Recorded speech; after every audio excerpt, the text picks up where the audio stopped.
आगरा में सरकार की योजनाओं को लगातार पलीता लगता दिख रहा है। यहाँ सरेआम स्वच्छ भारत अभियान और खुले में शौच मुक्त भारत योजना को पलीता लगा रहे हैं। हम बात कर रहे हैं रोली अहीर ब्लॉक के कोलखा गांव की, जहां इन योजनाओं की लगातार धज्जियां उड़ रही हैं। क्या शौचालय बना हुआ है? नहीं तो क्यों नहीं बना है? पैसा लेते तो पैसा मांग रहे 2000 रुपया। 2000 रुपया। अच्छा, कितनी बार आपने अप्लाई किया? कई दफे कई प्रधान थे तो लाइन बनाई ना मैं। पैसे मांगते हैं? और का और लोगों के जो बन गए उन्होंने पैसे दिए हैं? सबने तो पैसा तमाम का तभी भी नहीं के बने पैसा सबने के। ये घरवाली के पैर कट गया था तो मैं उनसे बहुत पैसे डाली थी। मैंने कि क्या बता दी मेरे शौचालय एक बनवा दो, तो उनको टट्टी कर लेकर रहेंगी। तो उन्हें फिर मैं गया उनके पास तो उन्हें पैसे मांगे, नहीं बना 2000 रुपये। सब शौचालय बनेंगे। आपको बता दें कि ताज नगरी का कोलखा गांव वही गांव है जिसकी स्वच्छता से प्रेरित होकर तत्कालीन राष्ट्रपति प्रतिभा देवी सिंह पाटिल ने 2007 में ग्राम प्रधान को पुरस्कृत किया था। साथ ही ये ग्राम पहले अंबेडकर ग्राम भी रह चुका है और अब अपने हालात पर आंसू बहा रहा है।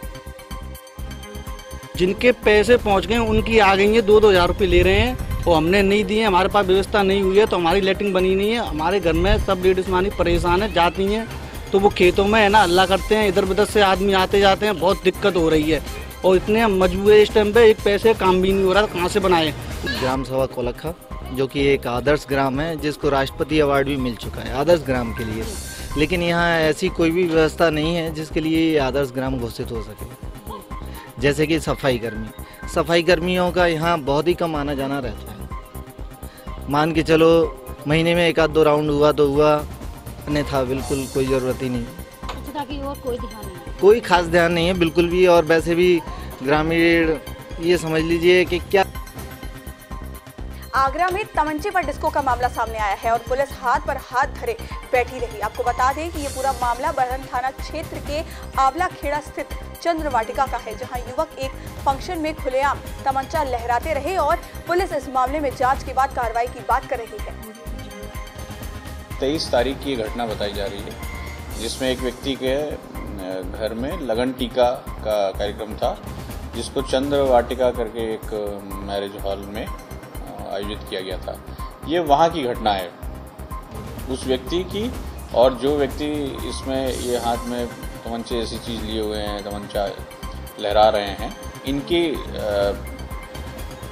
पहचान हेतु टीम लगातार इस समय कार्यरत है और शाम तक मेरे ख्याल से इनकी पहचान और संभवतः इनको गिरफ्तारी भी जो है इनकी इस प्रकरण में हो जाएगी।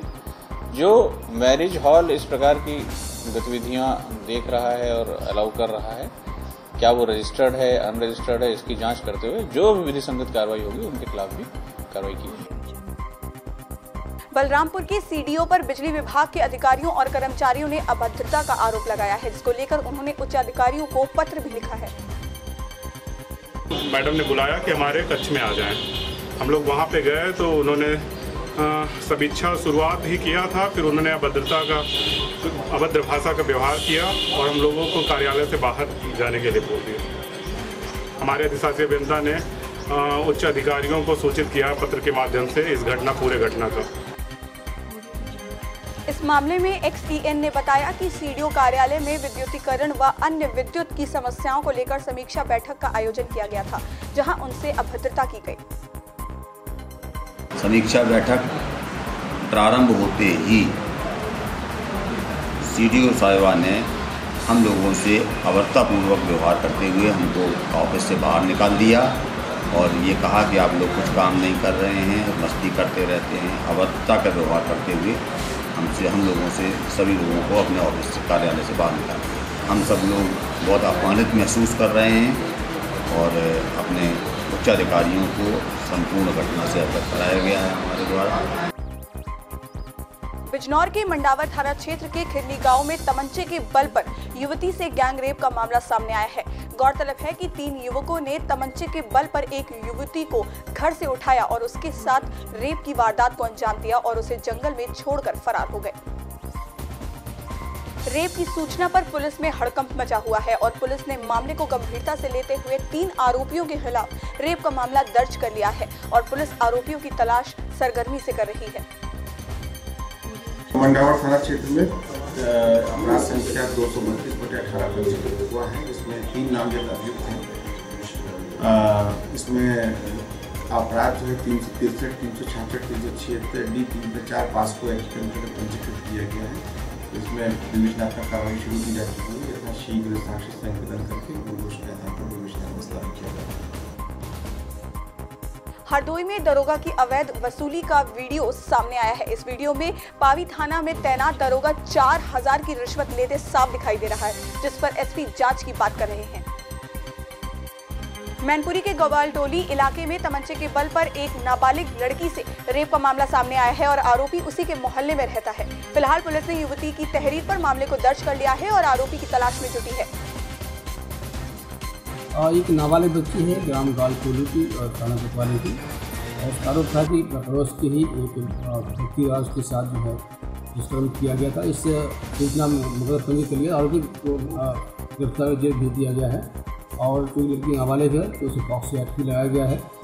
और उसके अभियुक्त द्वारा उसका एक फ़ोटो भी वायरल किया गया था, इसी कारण उसको IT एक्ट की कार्रवाई बढ़ाई गई है और इसमें जो चल रही है और अग्रिम कार्रवाई। संभल में एक महिला का शव पंखे से लटका मिलने से सनसनी फैल गई। परिजनों ने दहेज लोभी पति समेत 5 लोगों पर हत्या का आरोप लगाया है। पुलिस ने शव को कब्जे में लेकर पोस्टमार्टम के लिए भेज दिया है। घटना के बाद से पति सहित पूरा ससुराल फरार है, जिसकी तलाश में पुलिस जुटी है। देखिए, ये हत्या नहीं, दहेज हत्या का प्रकरण है। इस संबंध में बेगमसराय में एक सना खान नाम की लड़की की शादी अकबर से हुई थी और ये लड़की का परिवार दिल्ली का रहने वाला है। आज सना खान की मृत्यु के बारे में इनके परिवार द्वारा वहाँ सूचित किया गया था कि लड़की की मृत्यु हुई है। जब लड़की के परिजन यहाँ पहुँचे तो उनके द्वारा ये थाने पर ये सूचना दी गई कि दहेज के लिए उत्पन्न किया जाता था और ये दहेज हत्या के संबंध में एक तहरीर प्राप्त करेगी, जिसमें 5 लोगों को पति समेत 5 लोगों को नामित किया गया है। इलाहाबाद में नवाबगंज हाईवे के टोल प्लाजा पर कर्मचारी को बदमाश गोली मारकर फरार हो गए। प्लाजा पर पैसा न देने को लेकर मामूली विवाद हो गया था। घायल कर्मचारी को आनन फानन में अस्पताल में ले जाया गया, जहां उसकी हालत गंभीर है। सीसीटीवी फुटेज की मदद से पुलिस बदमाशों की तलाश में जुटी है। एक बोलेरो एक स्विफ्ट डिजायर से लोग पहुंचे 90 मियाँ और उसके बाद हमारे भाई को 3 गोली मारे। शरीर से है इसलिए 2 गोली हाथ से उसने झटक दिया, 1 गोली उसके सीने में लग गई। उसके बाद ये लोग भाग गए। इनका जानवरों का अवैध व्यापार है और बालू की गाड़ी अवैध चलती है पूरी तरह। ये नवाबगंज थाना क्षेत्र में हाईवे पे टोल प्लाजा पे एक कर्मचारी जो अपनी ड्यूटी पे पर्ची वगैरह काट रहा था वाहनों से, और एक ट्रक रॉन्ग साइड से आया जो अपना टोल नहीं कटवा रहा था। उस पर कुछ स्टाफ से कहासुनी हुई। कहासुनी के दौरान ही एक व्यक्ति द्वारा टोल कर्मी को गोली मारी गई और एक गोली उसके सीने से लग के पार हुई है। एक्सरे वगैरह हुआ है और हालत डॉक्टरों द्वारा खतरे से बाहर बताई गई है। अभी मेडिकल कॉलेज में उसका इलाज चल रहा है। बाकी जो टोल पे CCTV कैमरे वगैरह लगे हैं उससे गाड़ी और उसके मालिक वगैरह का पता लगाया जा रहा है। घटना में जो भी संलिप्त हैं उनकी गिरफ्तारी की टीमें बनाई गई हैं। बहुत जल्दी उनकी गिरफ्तारी करेंगे। मुंबई में हुए प्लेन क्रैश में पायलट मारिया जुबेरी ने अपनी सूझबूझ से कई लोगों की जान बचाकर अपनी जान न्यौछावर कर दी। ये जाबाज पायलट इलाहाबाद की रहने वाली है। बेटी की मौत की खबर सुनते ही मां बाप सहित पूरा परिवार शोक में है। मारिया के परिजन शुक्रवार सुबह मुंबई के लिए निकले। बता दें कि बृहस्पतिवार को मुंबई के घाटकोपर इलाके में प्लेन क्रैश होने से 5 लोगों की मौत हो गई थी। तो पता नहीं, वो तो अभी अस्पताल में है। सब बॉडी सब अस्पताल में थी, नहीं है किसी, नहीं कुछ भी नहीं, बस सिर्फ हम लोग की खैरियत पूछी और कुछ भी नहीं। ये भी नहीं बताया था कि हम फ्लाइट पे जाने वाले हैं। हमीरपुर में पुलिस द्वारा एक बीजेपी नेता की पिटाई का मामला तूल पकड़ता जा रहा है। इससे नाराज जिले के बीजेपी विधायकों समेत सभी नेताओं ने पुलिस के खिलाफ मोर्चा खोल दिया है और इस मामले में डीजीपी ने जांच के आदेश जारी कर दिए हैं। डीजीपी के आदेश के बाद लखनऊ से आईजी जांच करने हमीरपुर पहुंचे, जिन्होंने पुलिस अधिकारियों के साथ थाने पहुंचकर मामले की जांच की और आरोपियों के खिलाफ सख्त कार्रवाई करने के आदेश भी दिए। घटनाक्रम हुआ है जो भूरत सिंह राजपूत हमारे काठ ग्रामीण के पदाधिकारी हैं, उनके साथ जिस तरह से उस सब इंस्पेक्टर ने जो किया है उससे के जांच में जो आईजी आए हैं उन्होंने ये आश्वासन दिया है कि जिस तरह से उसके साथ मारपीट की गई है बिना किसी कारण के, और उसने जब कुछ लोगों का नाम लिया तो और मारा पीटा उसको, तो उन्होंने पूरा आश्वासन दिया है कि उसके खिलाफ ऐसी कार्रवाई करेंगे किसी और को ऐसा कुछ करने का मौका नहीं मिलेगा आगे। यहाँ पर सूचना मिली थी कि थाना राट में कुछ पुलिसकर्मियों के द्वारा 2 व्यक्तियों के साथ अनायास बेवजह मारपीट की गई। उसी की इंक्वायरी करने के लिए मैं यहाँ पर आया हूँ। इस संबंध में सभी संबंधित व्यक्तियों से जिनके साथ घटना घटित हुई उनसे, कुछ स्वतंत्र साथियों से और संबंधित पुलिसकर्मियों से और थाने के अभियुक्तों का मेरे द्वारा परीक्षण किया गया। सभी के बयान दर्ज किए गए और मैं अपनी विस्तृत रिपोर्ट लखनऊ जाकर के डीजीपी महोदय को दूंगा और उसके उपरांत जो भी पुलिसकर्मी इसमें दोषी हैं उनके विरुद्ध कार्रवाई की जाएगी। हरदोई में कंपनी बाग में स्विमिंग पूल की देखरेख करने वाले ने एक बच्चे की बुरी तरह से पिटाई कर दी। बच्चे पर चोरी का आरोप लगाते हुए पिटाई करने के बाद मौके से फरार हो गया। मौके पर पहुंची पुलिस मामले की जांच में जुटी है। हरदोई में बेखौफ बदमाशों ने आईटीसी पेट्रोल पंप पर लूट की वारदात को अंजाम दिया। इस दौरान बदमाशों ने 2 लोगों को गोली भी मार दी। वहीं घायलों को अस्पताल में भर्ती भी कराया गया। पुलिस सीसीटीवी फुटेज की सहायता से मामले की जांच में जुटी है। हरदोई में जवान चौराहे के पास वृक्ष भंडारा का आयोजन किया गया, जिसमें लोगों ने बढ़ चढ़ कर हिस्सा लिया। बेसिक शिक्षकों ने मिलकर 251 वृक्ष लोगों को बांटे। खंड शिक्षा अधिकारी ने कहा कि ऐसे ही जगह जगह वृक्ष भंडारे का आयोजन हो। हम 1000 का संकल्प सफल होने के बाद आगे 1 करोड़ वृक्षों का संकल्प लेंगे। पर्यावरण संरक्षण की दिशा में एक सराहनीय पहल है। इस तरह का जो भंडारा के प्रतीक रूप में इसका आयोजन किया जा रहा है ताकि प्रकृति, पर्यावरण, वनस्पति के संरक्षण की ओर आमजन का रुझान बढ़े और जो ये उष्णता वातावरण में बढ़ रही है उसके प्रति जो हमारा अगली पीढ़ियों के प्रति जो कर्तव्य है उसको हम सम्यक रूप से निर्वहन कर सकें और एक समुचित पर्यावरण, संरक्षित पर्यावरण अपनी आने वाली पीढ़ी को सौंप सकें। हाथरस में खेत से भुट्टा तोड़ना एक बच्चे को भारी पड़ गया। खेत की रखवाली करने वालों ने बच्चे को खेत से भुट्टा तोड़ते देखा तो ईंट मारकर एक बच्चे को लहूलुहान कर दिया, जिससे उसकी मौके पर ही मौत हो गई। वहीं दूसरे बच्चे की हालत गंभीर है। वहीं इस मामले में पुलिस ने 3 लोगों को गिरफ्तार कर लिया है। लखनऊ के गोसाईगंज थाना क्षेत्र में एक युवती ने 5 लोगों पर गैंगरेप का आरोप लगाया है।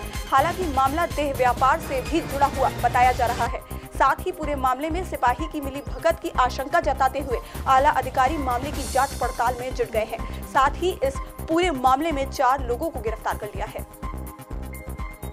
वहीं युवती का कहना है कि सेक्स रैकेट का एक ग्रुप है जो लड़की का इस्तेमाल ह्यूमन ट्रैफिकिंग के रूप में करता है। इस दौरान युवती के साथ गैंगरेप का प्रयास किया गया। देखिए, एक महिला नूर जहां जी के द्वारा यह आरोप लगाया गया कि एक सेक्स रैकेट चलाने वाला एक ग्रुप है जो कि उसकी लड़की का मिसयूज ह्यूमन ट्रैफिकिंग के रूप में करता था और इसी के लिए कल उसके द्वारा कल देर रात्रि में पुलिस को फ़ोन करके बताया गया। पुलिस ने जब दबिश दी तो इसमें नूर जहां ने जिनका नाम कहा था नाजिया, नदीम, रेशमा और महेश यादव, इन 4 लोगों को पुलिस के द्वारा अरेस्ट कर लिया गया है। इनके खिलाफ नामजद मुकदमा दर्ज किया गया है और इनमें मॉलेस्टेशन में और रेप के प्रयास की धाराओं में मुकदमा इसमें दर्ज हुआ है। पुलिस इसमें तफ्तीश कर रही है।